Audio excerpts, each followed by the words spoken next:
Hello everyone, welcome to my YouTube channel. और आज हम बात करने वाले हैं कि कोई भी व्यक्ति निर्णायक कैसे संभव हो सकता है, या कोई भी व्यक्ति किसी भी चीज़ का निर्णय कितनी आसानी से ले सकता है।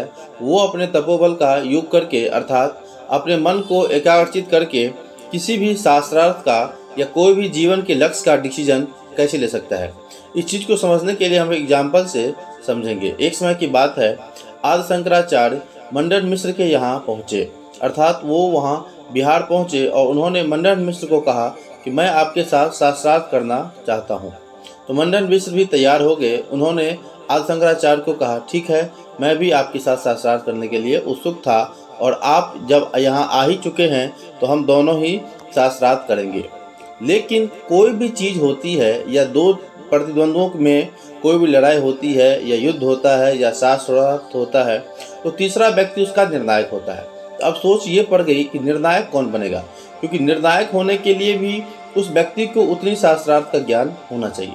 तब मंडन मिश्र ने कहा कि मेरी पत्नी है जिसका नाम भारती है, और भारती उस समय बड़े ही योग बल से, तपोबल से शास्त्रार्थ की धनी थी। उन्होंने कहा, ठीक है, मैं आप दोनों के शास्त्रार्थ का निर्णायक बनूंगी, अर्थात जो लोग विजय होंगे या जो लोग विजय नहीं होंगे उसकी तुलना मैं अपने समझ से, अर्थात अपने योग बल से, अपने बुद्धि से करूंगी। तो फिर शास्त्रार्थ स्टार्ट हुआ। अब शंकराचार्य और मंडन मिश्र एक दूसरे से शास्त्रार्थ करने लगे, वार्तालाप स्टार्ट हुई। जब कुछ घंटे बीते तब उस समय भारती जी को महसूस हुआ कि उन्हें जो है वो वहाँ पे लोग बुला रहे हैं, उन्हें जाना पड़ेगा। लेकिन अगर वो शास्त्रार्थ के बीच से चली जाएगी तो फिर निर्णायक कौन बनेगा। इसलिए भारती जी ने क्या किया, दो पुष्प की माला बनाई। उसमें से एक पुष्प की माला अपने पति को दी और कहा, इसे आप धारण करिए, अर्थात मंडन मिश्र को दी, और दूसरे पुष्प की माला शंकराचार्य को दिए और उन्होंने कहा, आप इसे धारण करिए। जब दोनों धारण कर लिए तब कुछ समय बाद वहाँ पे भारती जी वहाँ से निकल चली, और जब कुछ समय बीत गए तब वो वापस आई। अब यहाँ पे शास्त्रार्थ खत्म हो चुका था। तब लोग जो वहाँ पे इकट्ठा थे उन्होंने बोला कि बताओ, निर्णायक तो आप बनी थी और आप यहाँ से चली गई, अब कौन बता सकता है कि किसने विजय प्राप्त की और किसने नहीं की। तब भारती जी ने सबको संबोधित करते कहा, मैं ही बताऊंगी कि कौन विजय हुए और कौन विजय नहीं हुए, अर्थात किसका विन हुआ। लेकिन सब लोग आश्चर्य में ये रह गए कि आप तो कुछ समय के लिए यहाँ थे ही नहीं, अर्थात आप तो यहाँ अनुपस्थित थे, फिर आप कैसे बता सकते हैं। तब भारती जी ने सबको समझाते हुए कहा, देखिए, जब मैं यहाँ से गई तब मैंने दोनों के पास एक एक माला दिया और बोला, इस चीज़ को धारण करिए। माला को धारण करने के बाद अब मैं जब आई हूँ तो मैंने दोनों के पुष्प को टच किए।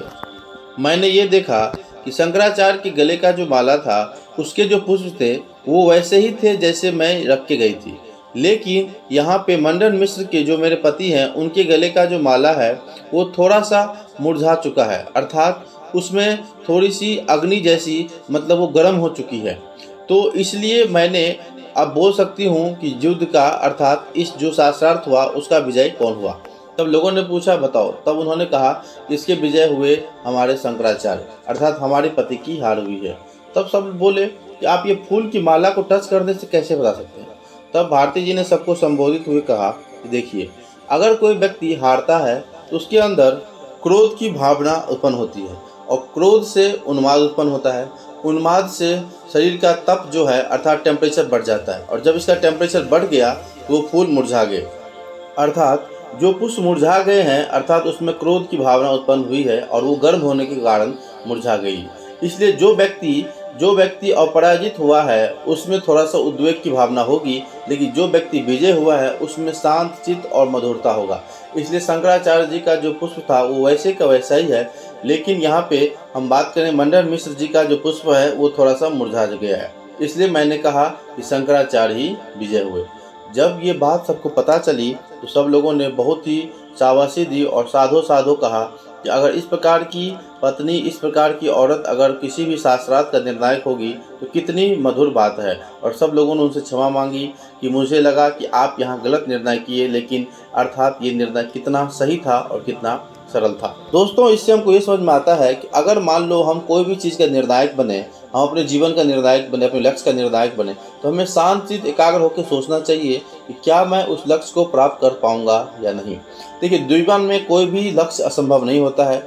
उसको आप अगर एकाग्र चित्त से ढूंढेंगे तो हो सकता है आप उसमें तल्लीन हो या ना हो, लेकिन आप उसको धीरे धीरे एक कछुए की चाल से करते हुए उसको जरूर प्राप्त करेंगे।